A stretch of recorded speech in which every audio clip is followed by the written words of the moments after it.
Okay, we will go ahead and get started with our second of 3 interviews for our superintendent candidates.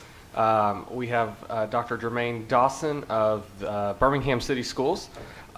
Just a little bit of a rundown how we'll do this. We'll turn it over to Dr. Dawson here in a minute to let him tell the board about himself, a little bio background, what he does, what he's done, stuff like that. Then we'll go to ask 3 standard questions that will be asked of all 3 candidates, and then we'll open it up to the board for any other questions.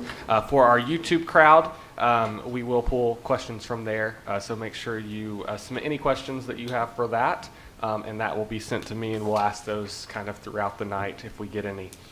So with that, I'll turn it over to you, Dr. Dawson. Well, thank you so much, and I am so honored to be here this evening with each of you, the board members of Hamilton County Schools. Before I get started, I would like to first acknowledge my wife, who's here with me tonight. She truly is the boss lady, and I live by the mantra that a happy wife is a happy life. And so I'm happy to have her here. I also would like to thank you, Board President McClendon, for your wonderful hosting of me and to this wonderful board, and to all the board members and Ms. Jones for driving me around today. I've been able to see some phenomenal schools and some of the wonderful work that is happening and meet some phenomenal people. Why am I here tonight, and a little bit about myself. If you've looked at my resume, you will clearly see that I bring a wealth of experiences to this particular role as we look at the wonderful work that you have been able to do here in Hamilton County Schools, as evident throughout this room, as evident as I've talked to many teachers, administrators, and students in the buildings today. My background has been one that I am so very excited about, because I've been able to go into many different places and to be able to bring about academic success for all students. If you look at my resume, which I believe that you have, one thing that I would like for you to be able to see, that he has been able to go into different environments, whatever time, in both urban, suburban, and rural, to be able to support the needs of all children and have been able to bring about the success in every single place that I've been able to work. And so I'm here tonight. I am a servant leader. I lead because I want to make sure that every child is afforded the same opportunities that I've been afforded. And for those who've heard this before that's on the board, I do apologize, but my background has not been one that has been usual to most people. I actually grew up homeless. I actually remember times where I've had to eat out the trash can, sleep on other people's porches, but I made it. And I made it because of the power of my educators, who I have a relationship with to this very day. And I have made it my life's mission, my calling, to be able to ensure that wherever I go, that I'm fighting vigorously and working vigorously to be that advocate and that voice for all students. As I said earlier today, parents are not sending us their worst child and keeping the best one at home. They are sending us the very best in every school that we have, and we have a moral responsibility to make sure that high quality instruction and wraparound support is happening in every school, in every classroom, for every student, and every single day. So when I look at the reason why I'm looking at Hamilton County, it's because you have great success. And it's important to have someone who has that level of experience to be able to help you to be able to continue to maximize on that work to minimize any regression over time. So with that, I thank you, and I'm so very honored to be here with you today. Awesome. Thank you. So with the first question, please tell us what you have learned about the work that has taken place in Hamilton County this year around the strategic plan, and would you move this work forward or scrap everything and start over again? That's a very good question. I've done my research, and I've looked at your 5-year strategic plan, Future Ready 2023. And then I've also looked and analyzed your data. I'm very familiar with the Tennessee Accountability System. And I recognize that you've had great success in level 5s and TVOS exceeding the expectations for growth in schools. I see that you have Future Ready Institutes, I see in your schools as I've talked to the students today that there is a clear plan and expectation to move things forward. So for me, coming in, what will I do? I would not hinder that growth at all. Why would you stop a train that's actually moving in the right direction? For me, think that one of the number one priorities would be to rally the team around the goal of making sure that we know that next year is 2022. That means we only have one more year on the strategic plan.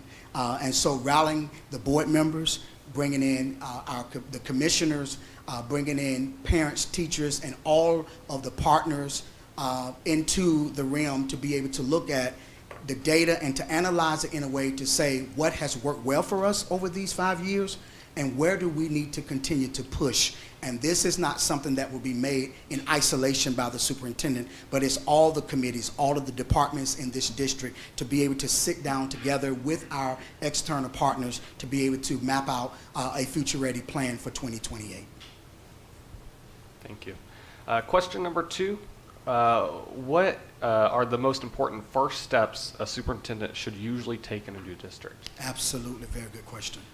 I believe the first steps is to meet with everyone as much as you can, and I do have some information I would like to share with you about how I would go about doing that. But for me, in my first 90 days, it would really be, the first phase of that would be to listen.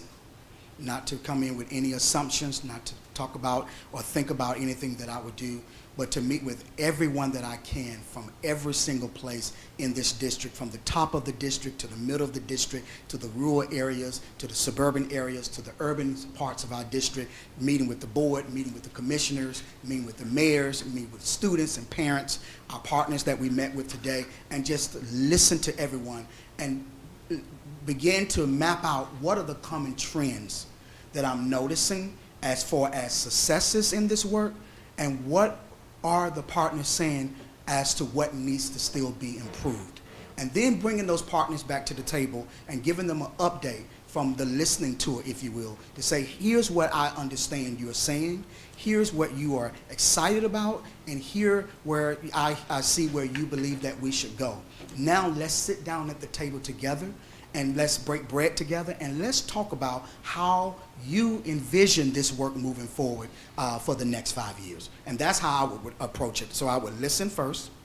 I would then plan based off what I've heard, and then begin to execute or what I would call perform. And if you paid attention earlier, I told you had already been asked this question at the round table, gave you a little hint. What do you believe would be the biggest obstacle for you in our school system? I believe, for me, and that's a very good question, and it was asked earlier, I believe the biggest obstacle would be helping everyone in our community to understand that just because we're at a place of success, that it is not the time to sit back and pull our feet off the gas. Because what will happen if we're not careful, we can get into a place of complacency to say, hey, we're in a good place, we can coast now. I would venture to say that we can't. Reason why, because the state accountability system in Tennessee clearly has identified targets that must be met. And I would say this in every place that I've worked. If we taught at the 80% mark and schools performed at the 80% mark and we celebrate that, well, guess what? Next year, the target is at 84. And if we do the same level of teaching that we did last year, where we were celebrating this year, we would now be looking at that we now have a level of regression. So my biggest obstacle, I believe, is trying to convince, making sure that everyone will understand that this is an opportunity to maximize, that we've come out of a crisis, and let's not waste this crisis, but let's maximize on this crisis to be able to pivot and to be able to look at ways that we can continue to innovate and push our district forward, that we will no longer just be the top improving district in the state of Tennessee, but we will be one of the top premier schools in the nation. Awesome. Thank you for those. We'll move into board questions. So like we did Tuesday night, use your light, and I'll call on you. Mr. Perez. So as you got to see some of the schools today, one of our biggest concerns here at the district is the achievement gap. Some of our schools are executing at very high levels, and some of our schools are not producing the same results yet. With your experience, your background, what are some strategies that you would use to help all of our schools continue growing towards success? Thank you, Mr. Perez. That's a very good question. I am from the school of thought that high quality instruction is paramount in any school. That when you have a set of structures and frameworks that you're working from, where you have provided training and professional development to teachers on these frameworks, there is a common language and a common thread of what literacy, for an example, would look like, or what math instruction would look like, and that is expected in every school. And then you're pushing in those district supports through coaches, through also model teachers, demonstration classrooms.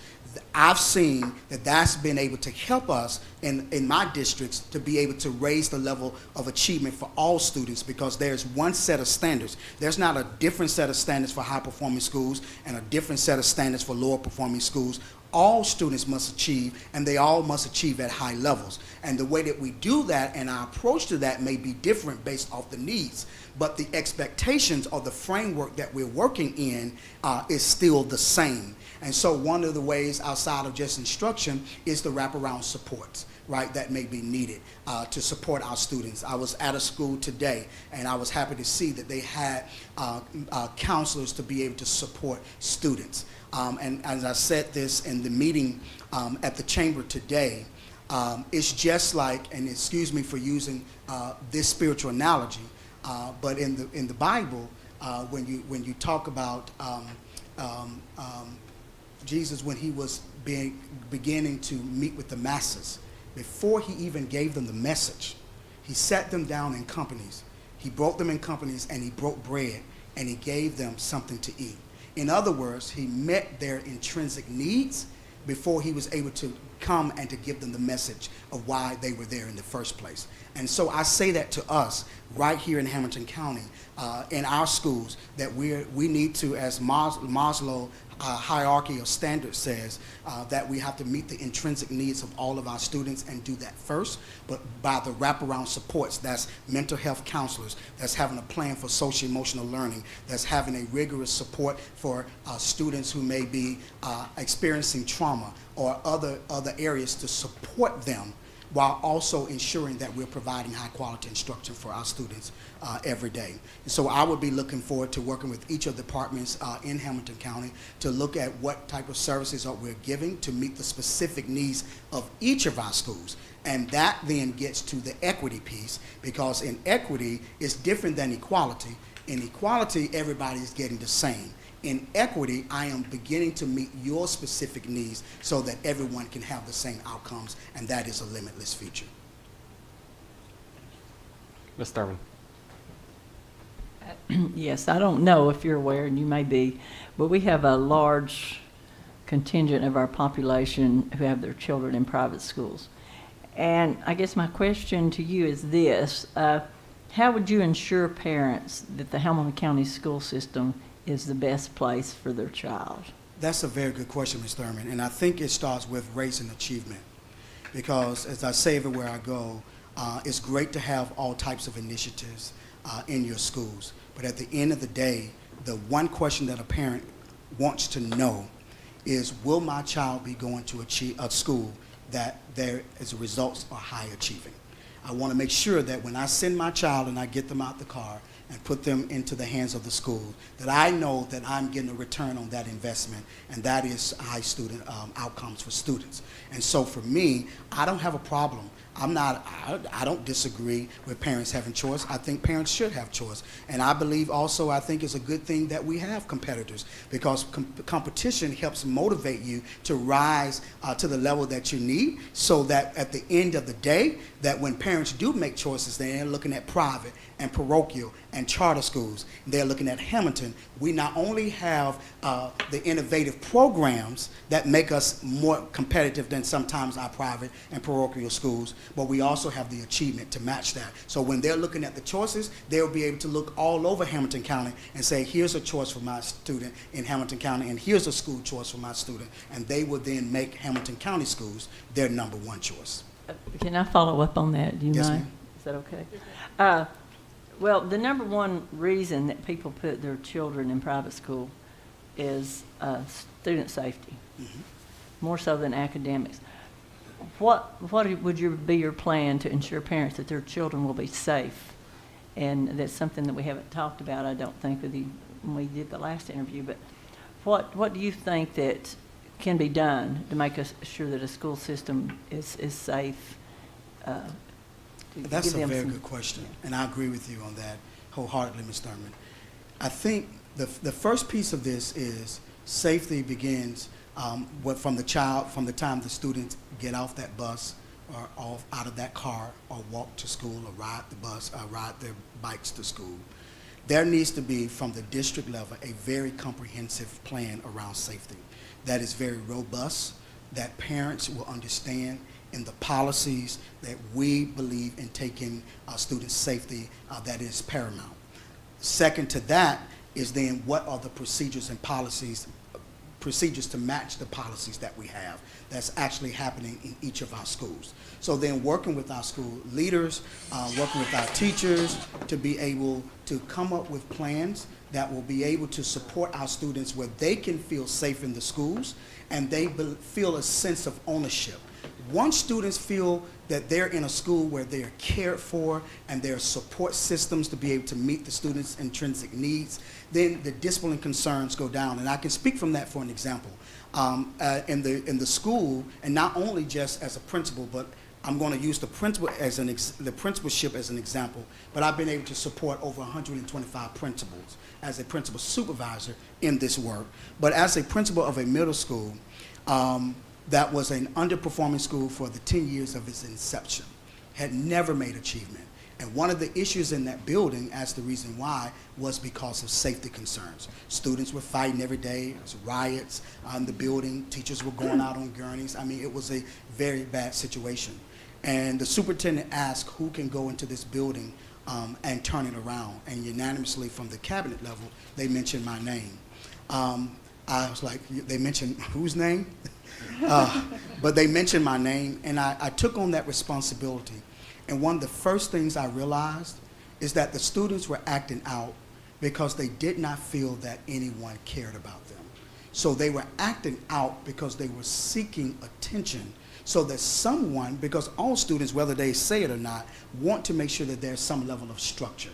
And so we had to create policies in our schools and procedures that were very consistent from day to day, in transitions and how kids went to classrooms. And then the second piece to safety is around the engagement in the classrooms, to make sure that students are not acting out and doing things inappropriately because they're not engaged. So how do we make sure that the instruction is rigorous for students? And then the third component is making sure that we have safety support to support our schools.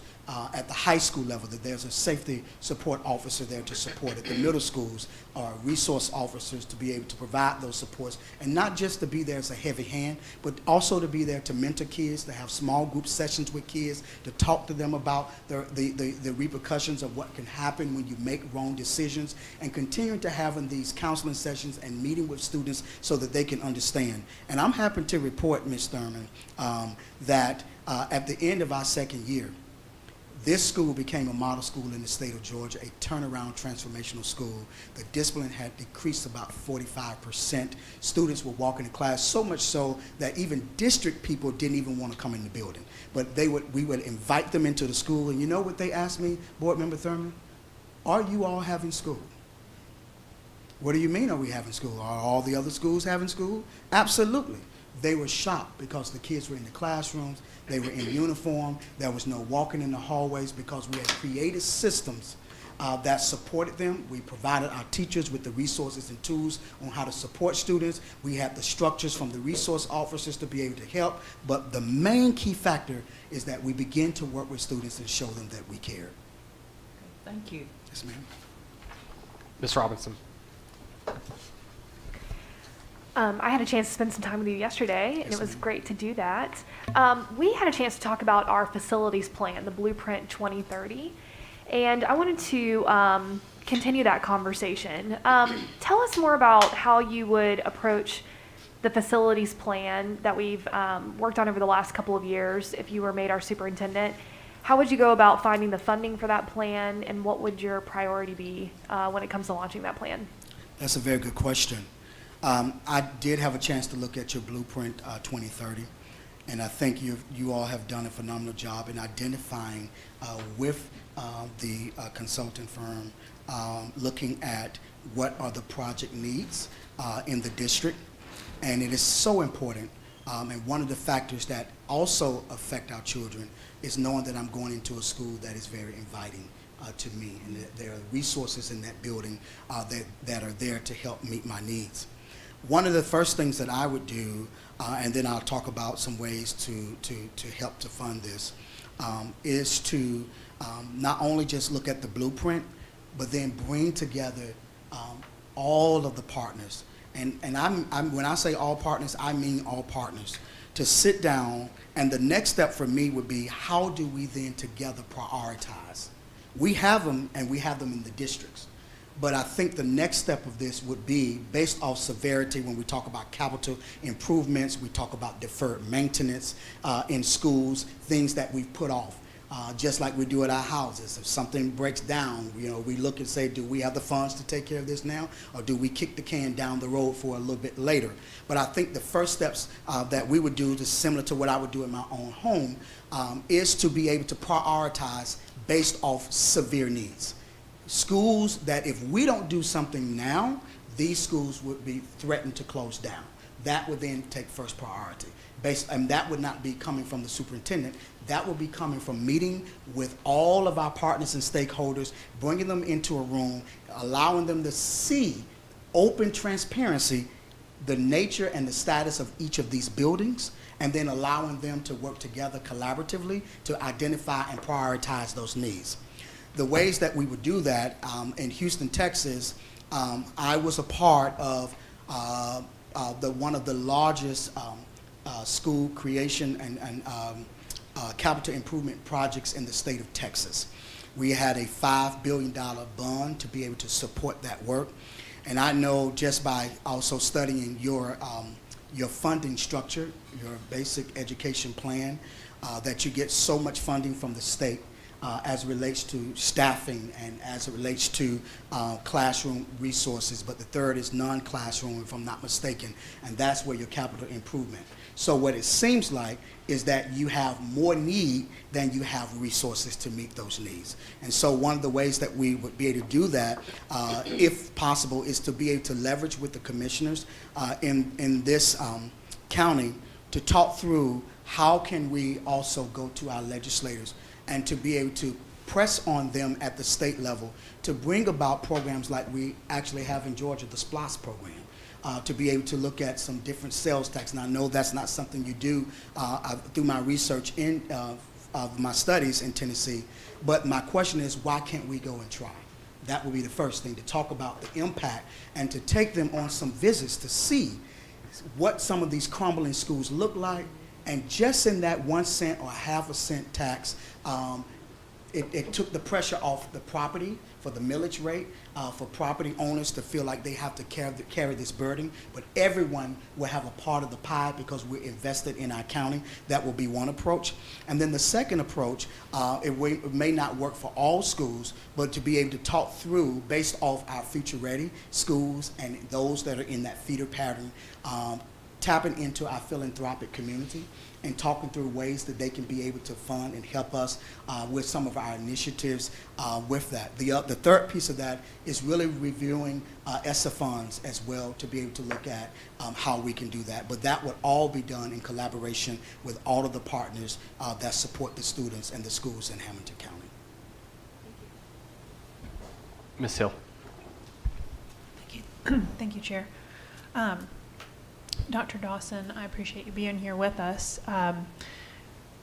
You have brought up Future Ready 2023, and the chairman brought it up in a question. And we have made some significant progress, but I would assert that the progress we've made has been mostly capturing low-hanging fruit. Absolutely. Things like improving our teachers' understanding of standards, aligning our curriculum with standards, professional development, things like that. What stands out to me as a board member is that 30% of our students do very well overall. They are achieving as we would want them to. They're mastering content. But 70% of our students are not, and those students tend to be students of color, students who have special learning needs, and students who are poor. And then, of course, students who don't speak English as a first language. We will never be able to achieve our goals if we don't figure out how to move those 70% of children. And so when I looked at your resume, some of your accomplishments stood out to me across the different systems where you've worked, where it sounds like you've been able to help what in Hamilton County is our 70% of children. Absolutely. Make significant academic gains. Will you please talk us through some of your achievements and some of how you got there? Yes, very good question. So I'll start with the principalship, and then I'll work my way up to serving as a principal supervisor, because I think that is very important. As a principal, I was the elementary and middle school principal, both low-performing schools. And one of the first things that we had to address, and I don't see that that's a problem here in Hamilton County, was apathy. Apathy of teachers, apathy of individuals who did not believe that children who were low performing could achieve. So we had to go after that. And that was a hard conversation to get teachers to understand that all children can achieve. The second thing that we had to do, and you mentioned about that, is to make sure that there was alignment between our curriculum, our resources, professional development, our planning, because instruction, high quality, effective instruction doesn't start when you go live in the classroom. It's in that professional learning community, that community of practice where teachers are having that cognitive lift, if you will, to talk through what are the misconceptions that our students are having. This is what the standard is asking students to do. Here where my students are, and how are we going to scaffold to move our students from where they are to where they need to be. And the other piece of that is to make sure that when we do that, it's not done through remediation. Because in a lot of times when we're working with students who are underperforming, the first thing we want to do, well, they can't master the standards. So we want to go back and start working on skills that they missed 4 or 5 years ago. And so we missed the mark, because if they, for an example, is a 4th grader, but I'm only supporting the students with where they are in 2nd grade, when they sit at the end of the year, they're going to be assessed on 4th grade standards. So it's not really that they don't have the ability. The question then becomes, have they been exposed to the standards? And so one of the things that we've been able to do is to work with our teachers through supports and coaching to really have those critical conversations around how do we do that, having a consistent framework around that, having a very robust progress monitoring system where we are having constant meeting with teachers around students and student performance, those who are high achieving, what are we doing for those, what those students who are on the bubble, who are maintaining, how are we working to accelerate their learning, and then especially for the students who are low performing. Our goal, and my quote, and you're going to hear me make a lot of analogies or say a lot of quotes tonight probably, is that each student, each one must move one. Every student must move and grow. It's just, and my analogy around that is just like when we put an investment in the bank. If I put $100 in the bank, at least at the end of the day, I want that bank to ensure that I'm going to get $100 return. Where I would be upset is if I put $100 in and I go back for a withdrawal and it's $75. And what has happened to our students is that there has been a constant regression, because as we look at it, the targets are moving, but the instruction has not. And so for us, it would be aligning how do we do that in a particular way through Tier 1, Tier 2, and Tier 3 instruction that I saw a lot in your schools today. And we've had a great success record of doing just that, rallying teachers and allowing them to be the leaders of their collaborative groups in Houston, Texas. I had some of the lower performing schools in the district, and not only some of those schools had were in state custody, we were able to snatch them out of state custody. And at the end of my first year there in Houston, there were 40. That's how large. It's the 7th largest school district in the nation. So there were 70 principal supervisors, or what you all would call learning community superintendents. There was 40 of us. And only 2 of us had no schools on the state felony list, and I was one of those. And 70% of those schools also received stars for being in the top 25% of quintile.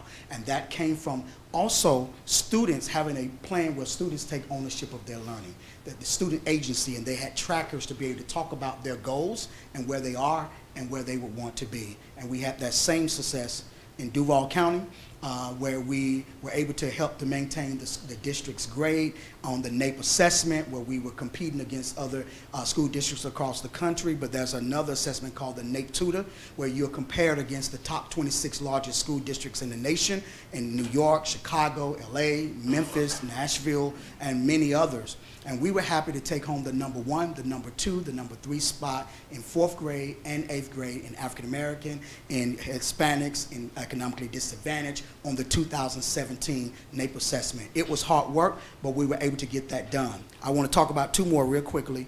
I was able to go to the Charter Network because I wanted to see what they were doing and how we can take some of those best practices and bring it back to the public schools.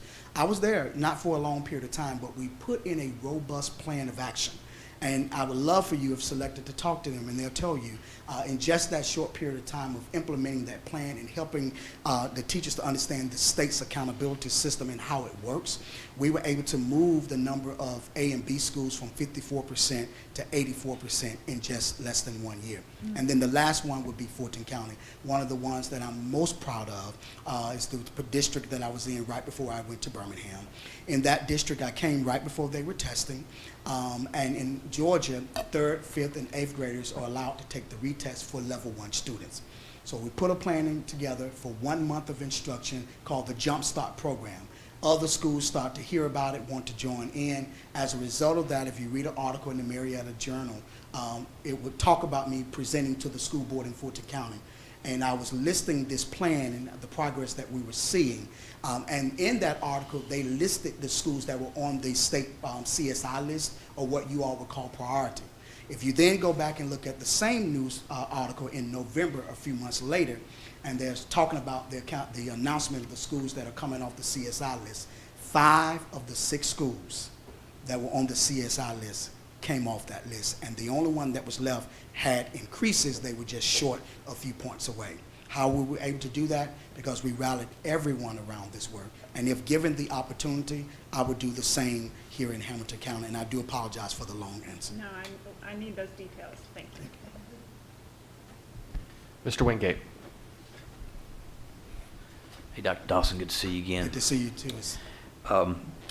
So we talked a little bit about this yesterday, and I want you to reiterate what you told me, but then also expand on it if you think that you can. But I asked this question 2 days ago, and again, I'm have been greatly encouraged by the academic progress of our school system and the path that we have been on and are currently on. But also, as I asked you, and there are other signs, I think, to a healthy school system. And so, and I had this conversation earlier today with somebody else that, when I think back to my especially secondary educational experiences, junior high, high school, obviously think about the teachers who were providing that academic rigor, helped me grow academically.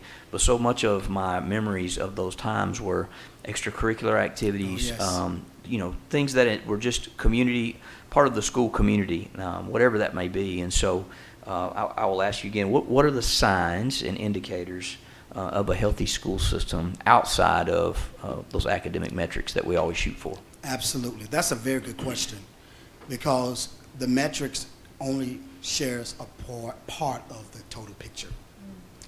even if that data is looking good or bad. And so some of those other metrics for me would be, are students happy and excited about being in school?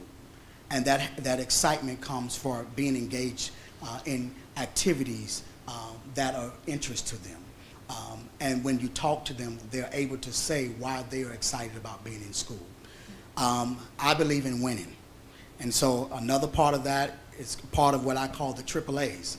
Not only just the academics, but there's evidence in the arts that our students are expressing themselves in creative arts, in poetry, in spoken word, in dance, in various forms that will be an expression of who they are and their creativity. The third A in that is athletics, and to make sure that our students are not just coming to school and being disengaged in that, because that plays a huge part in the school community, that we have a very high-performing, robust athletic team that's actually winning. And our students want to be a part of that team, that we expand not only just through the traditional athletics like football and basketball and baseball and softball and track, but lacrosse and other opportunities for our students, where they're able to be able to look at opportunities that beyond what they could ever imagine before, and getting them engaged in that.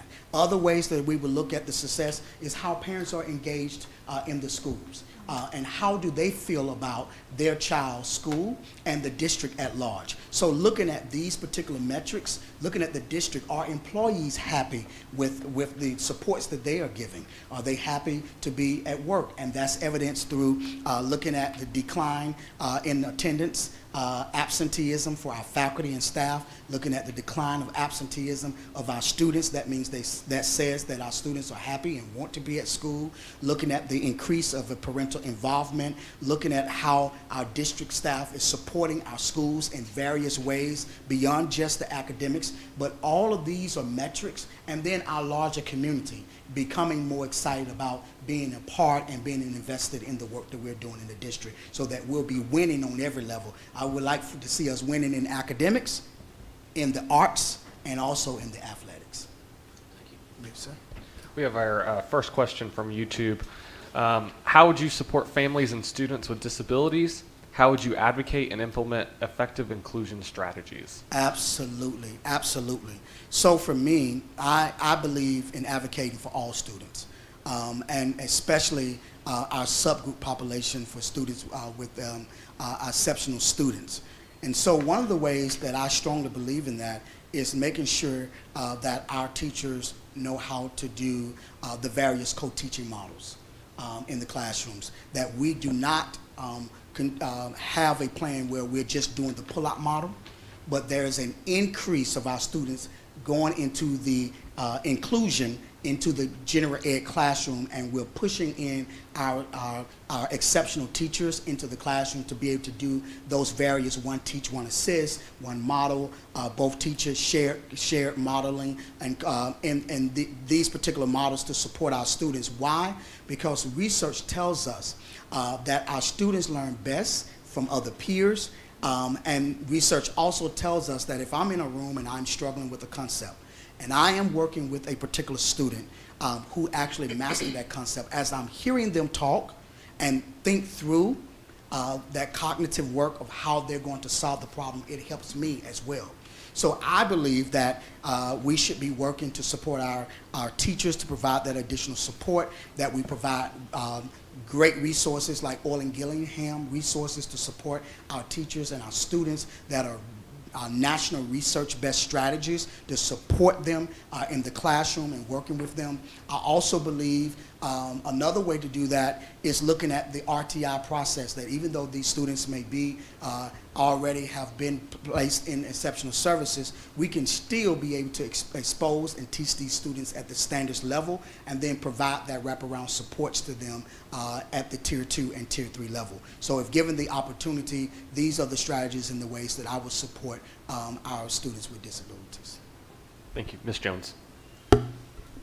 Dr. Dawson, let me just be transparent. I had the pleasure of hosting Dr. Dawson this morning and taking him from the top of the county, so we got to see Sadie Daisy today, Rhonda.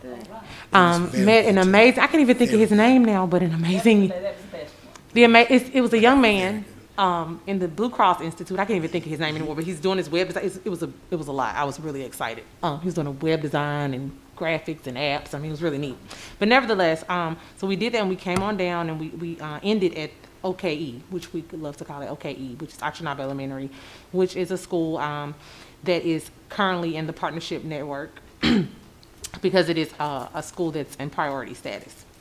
And so at the roundtable, you were able to meet Mrs. Armstrong, who is the chair of the partnership network, and she asked you your thoughts about school turnaround and what that looked like. And you've talked a lot between the roundtable and even tonight about your work in that effort. Talk to us a little bit about how, because there are 5 schools currently in the partnership network. One of them just came off the list. 4 could potentially come off. Prayerfully, they will come off this year. But talk to us a little bit about what innovative ways you would advocate for using to improve those schools that may be on the cusp of becoming low-performing schools, and sustaining the work that has been done in the schools that are now either off the list or coming off the list, so that we don't have, for lack of better terms, repeat offenders. Absolutely, very good question. So for me, it's really digging into that data and really allowing the data in the school to speak to what are the needs, and then prioritizing based off that, talking to the principal, talking to teachers and students and parents, and then setting out a priority plan that will be able to support. Another way that I've been able to do that, and if given the opportunity, going back to what I said earlier about the wraparound supports for our students. We have to be very intentional about meeting the social and emotional needs of our students. Many of our students were already having some struggles before the pandemic.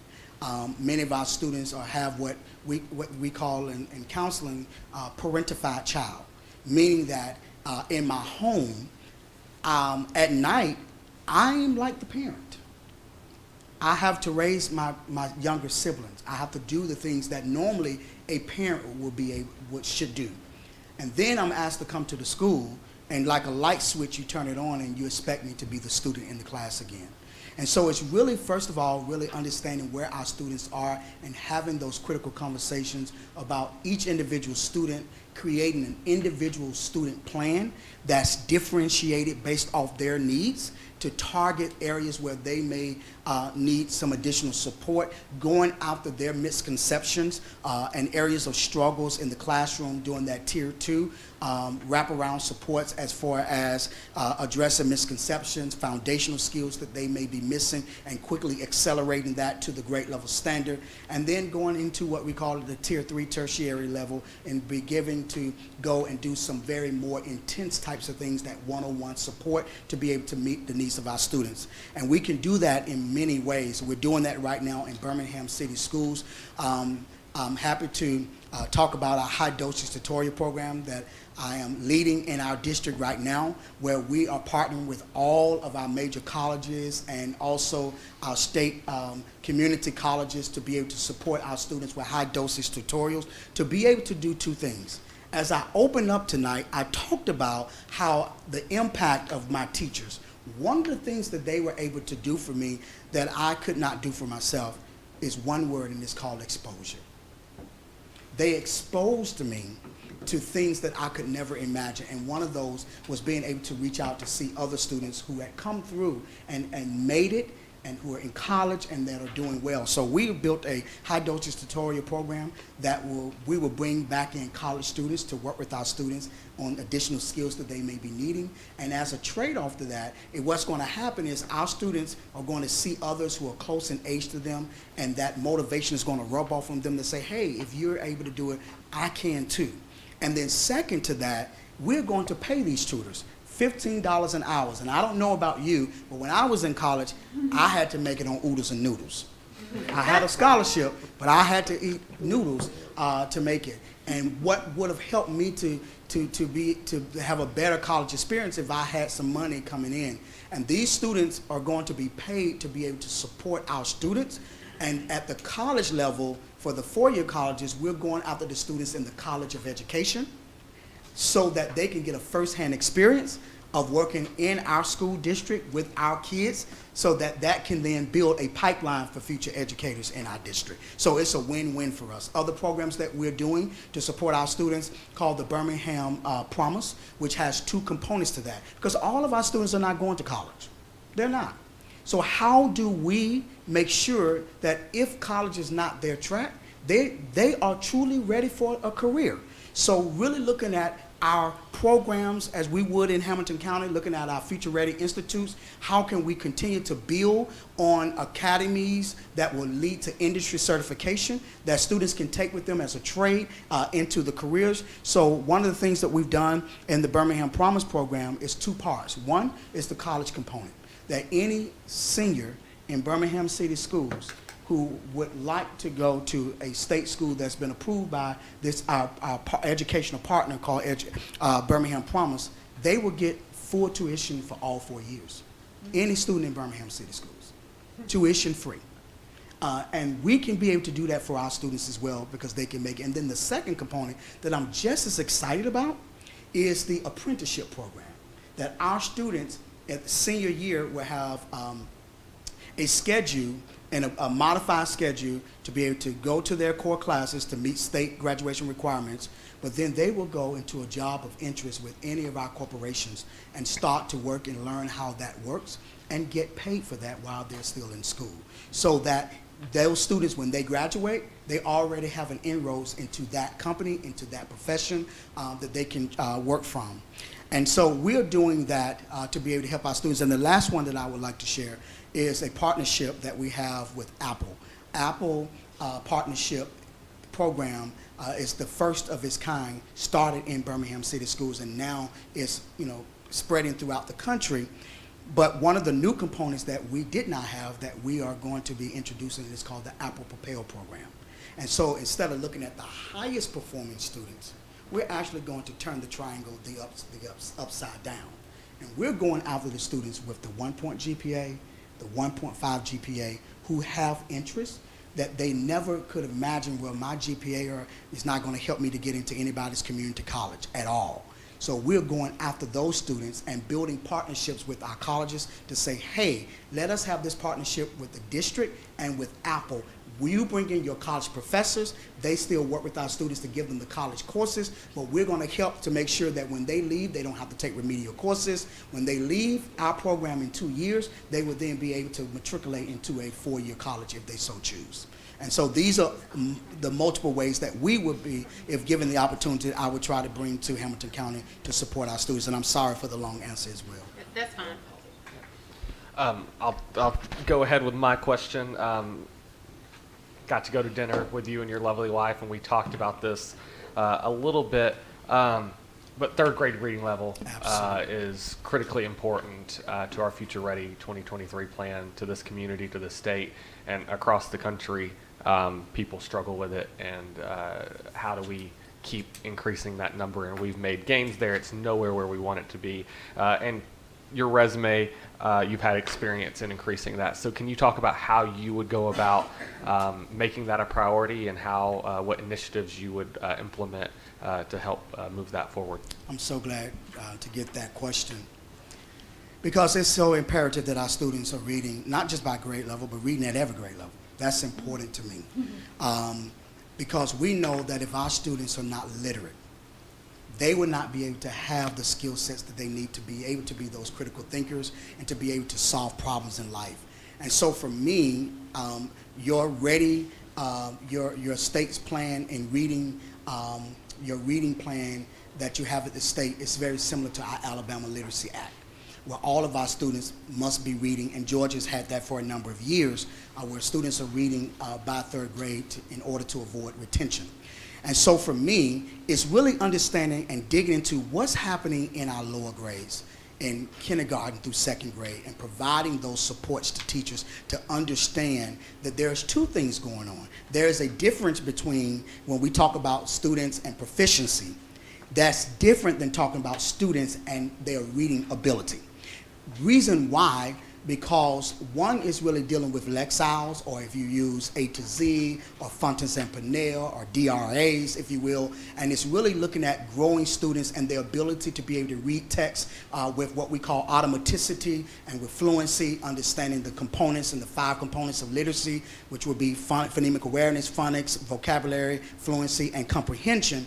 But it's also understanding and helping our teachers to understand that there is a science behind this. And so many of our teachers who love literacy, being able to understand how do we use those best fluency strategies, those decoding strategies. What does that look like in the classroom when we're doing guided reading and we're doing small intervention blocks or model reading, if you will, or shared reading, or even lit circles, if you will. So helping teachers to be able to understand how to use those strategies. But at the K-2 level, we're taking all of our teachers through the training on how to be able, the science of reading and what that means for students, so that when they're getting into classrooms, that there is a strategy and a framework to be able to teach effectively, so that our students can be able to read effectively on 3rd grade. We use additional resources that will support at the Tier 2 level. I heard that you all use it here as well, called Spire, and Spire is the additional aligned resource with the science of reading to be able to help teachers to have the tools to work with students where we've identified that there are some deficiencies. But more importantly, as we look at the Tennessee Literacy Plan, what I'm most concerned about are the students who've already passed beyond 3rd grade. How do we recapture those students? And so we do that by also having a robust plan through literacy blocks, additional blocks, to be able to go after those foundational skills, because a lot of our students are still struggling even in the 6th, 7th, and 8th grade, 9th grade with phonics and how to really decode words and bring them apart and bring them back to make meaning of that. So the ultimate goal is to get them to comprehension, but it's harder to do that if they don't have those foundational skills. So really looking at the K-2 level, building in a strong foundation for literacy that will help our students to matriculate so they will be able to read on grade level, and then at the other grades that we have a plan to not leave those students because they've already passed 3rd grade, but go back and recapture that learning for those students. Thank you. Ms. Robinson. I had a question asked earlier by a constituent that lives in my district. She wanted to know what would the engagement level look like from you and the communication engagement level with the community? How would you focus on engaging with the community? How accessible would you be? How would you make yourself accessible? Curious to hear your ideas on that. Oh, that's an easy answer. A very good question, though. Number one is being visible in the community. I don't believe we should always ask the community to come to us. We need to go to the community. And so for me, that would be in the urban parts, that would be going to the suburban parts, and also to the rural parts of our district, because the needs in each of these are different. And talking to those parents and allowing them to understand that they have someone that's listening to their specific needs for their particular community. Addition to that would be advisory boards that I would put together, a parent advisory board, even community advisory boards for education that can then funnel up to our parent advisory board, meeting in the communities, meeting with partners, having weekly communication going out about the actions and the status of what's happening in the district, having a weekly video update that parents can see, and then having a hotline that parents can be able to have an opportunity to call in and talk to me. I believe in being very open and transparent. I think the best way that you reach people is to be able to know that you are touchable and that you are listening to them, and so that's what I would do. So it would be through media, it would be through videos, it would be through newsletters, it would be through being visible in the communities. And then the last piece is they're going to always be able to find me if selected at somebody's school every single week. Because I do believe as a superintendent, in order for you to be able to effectively know what the real needs are in the schools, is that you have to make sure and carve out time in your schedule to be able to be where school is actually happening. And so for me, it would be not to go into the schools to disrupt, but to be there, as many as your board president and board member Jones had to drag me out of classrooms today, because once I'm in those classrooms, I'm talking to kids, I'm laughing with them, I'm reading with them, I'll even get up and teach, and that's what you'll learn as you talk to the places that I work. I'll tell the teachers, have a seat, sit down for a moment, I'm going to take over the lesson, so they can still see that I still got it. I still know how to teach, right? But also for the students to see, wow, that even someone is coming in outside of the teacher to be able to teach our students. And then the students will be able to go back and tell their parents as well that he is very visible in our schools and listening to us and meeting our needs. So that would be through student advisory councils, parent advisory councils, of course, meeting with the board. And I think you all probably, if not, I don't know, have opportunities for parents to engage with the board around concerns, being there as well if given the opportunity to make sure that we're consistently addressing their concerns and needs. Thank you. Ms. Hill. So you've had a long career in education. Talk to us about a strongly held belief that you have had that you have changed. Oh, that's a very good question. Give me a second to think about that. Strong belief that I had that I've now changed.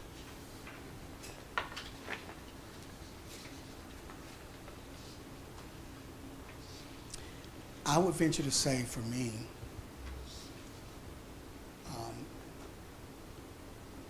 it's having, I believe, the beginning that in order for consistency purposes, is to have everyone have an equal playing field around things that we were given, everyone having the same way that we approach the work. And I've since changed that in my own experiences of having worked with a diverse groups of schools that I've been able to support and supervise. And I clearly understand now that it's good to have a framework, but it is so important, so vitally important, that you allow those who are working in those schools to be able to have freedom within that framework, to be able to do it in the way that would meet the intrinsic needs of the students in that school. So yes, these are the guardrails that we must abide by or adhere to, but how you write within those lines, if you want to go left to right, right to left, up to down, diagonal, that's up to you based off the needs of the students in your school.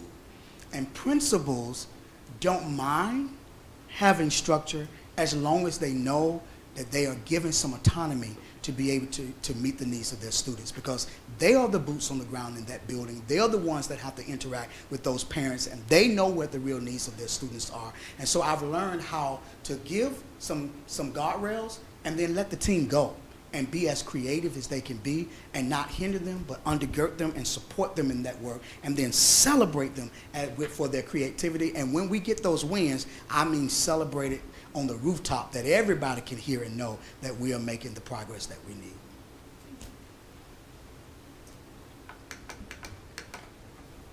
Any other questions? Mr. Perez.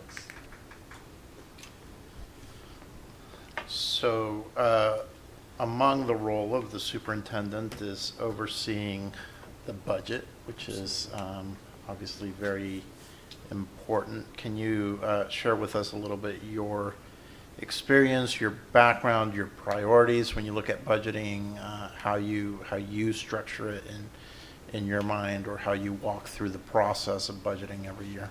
That's a very good question. So I will start with my experience. I am very experienced with school budgets at various levels, working with $1 million and having to oversee millions of dollars. Currently, I've had to oversee, and I work in tandem with two departments in my current school district we're joined at the hip, and that's finance and HR. We meet on a daily basis. We're either in each of us or in one of each other's office talking about how the finances and the human capital is supporting the work of academics. And so one of the things outside of meeting with them and understanding what the financial structures are, I've been very fortunate to lead and spearhead our ESSA work in our district for ESSA 2 and ESSA 3, and combined has been about $170 million, and being able to structure and understand those dynamics. In the charter network, although I was never a superintendent, I technically was a superintendent because in that particular role, not only did I supervise 30 plus schools, but every single department from finance, operations, management, IT, human resources, academics, marketing, and all the other departments in between reported directly to me.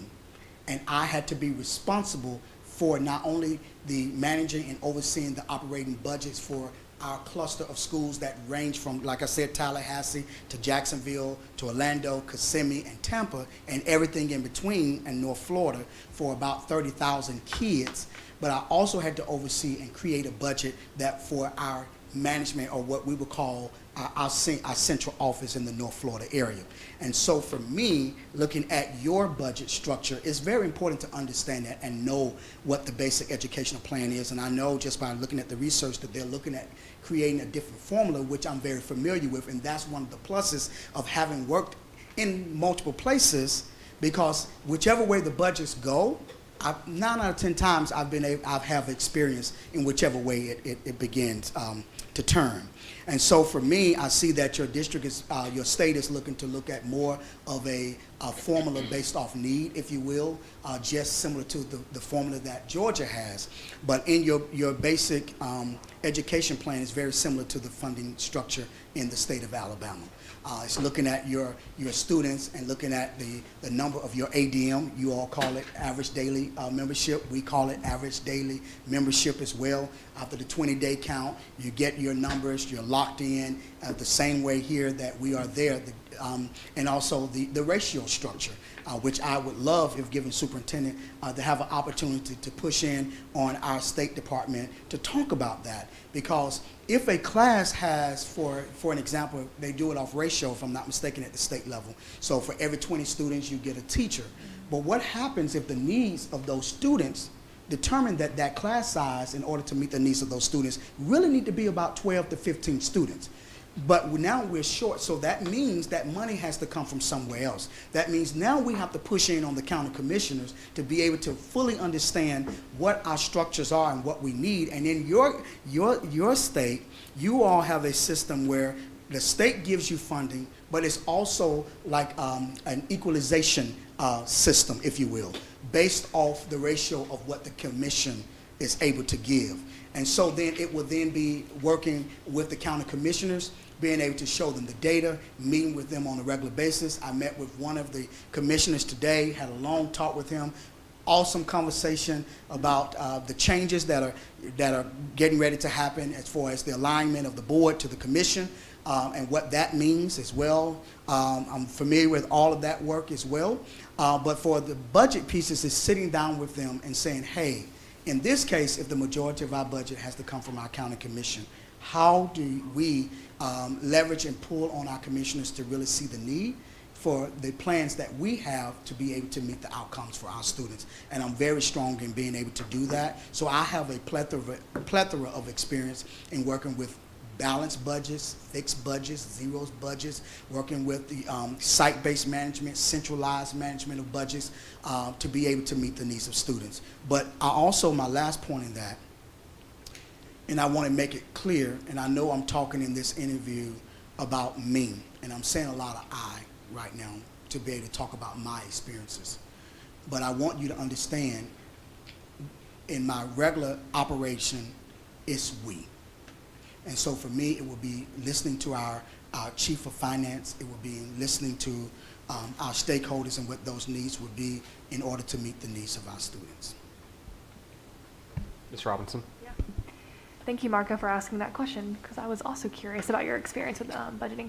I just had a quick question about your current title, Chief Academic and Accountability Officer. What does the accountability portion of your title mean, and how does that play into your day-to-day role? Yes.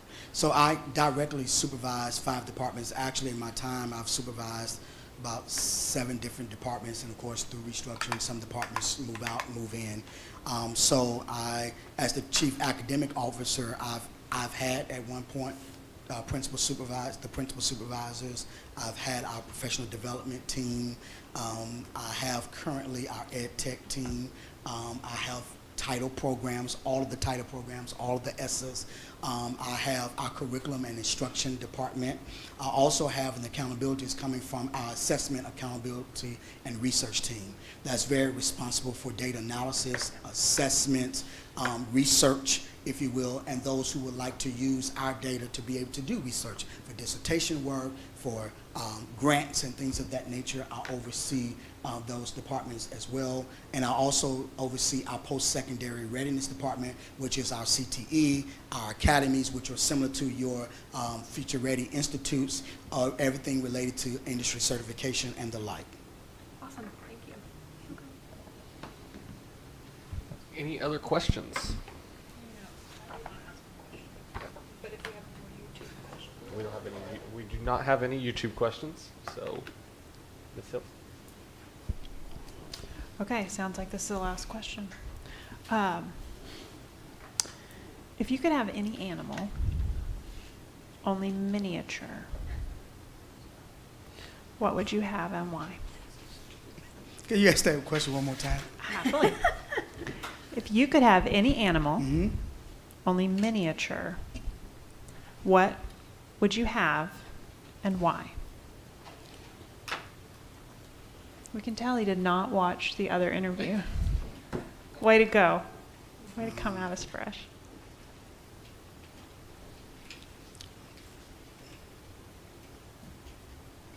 I'm thinking bird. What kind of bird? Um, Big bird? Small bird. So, what kind of bird do you think? I would say bluebird, I guess. And you would have it miniature? How big would it be? About this big, So it'd be like half size. like a half size. Why would you, why? Because birds are very fascinating to me, and that's a very good question. I'm still trying to think through as I'm talking to you. Birds are very fascinating because when you see them perched upon the branch, no matter if the wind is blowing, no matter if the current is steady, they have the staying power to be able to uphold themselves and to stay on that particular branch. And also, I would say a miniature bird because they have a song. And that song that they sing is melody to all those who are around them. I wake up listening in my community to the birds chirping in the morning. And what that really says is that it doesn't matter what the circumstances that you have to face in life, that you can make it if you're built upon a solid foundation. And no matter how tough the days get, and they will get tough, always have a song inside of you to encourage you and to lift you until you make it to the next point that you have the strength to continue to go on. Thank you very much. That it? Well, Dr. Dawson, I've appreciated your company, touring you around today, seeing you interact with our teachers, principals, students was fascinating. Thank you for your time, your wife's time, your interest in our school district, and it's been our pleasure, and thank you. So with that, no more questions. We will adjourn for the night. Thank you all so much. Thank Very you. humbled to have this opportunity. Thank you. Thank you very much.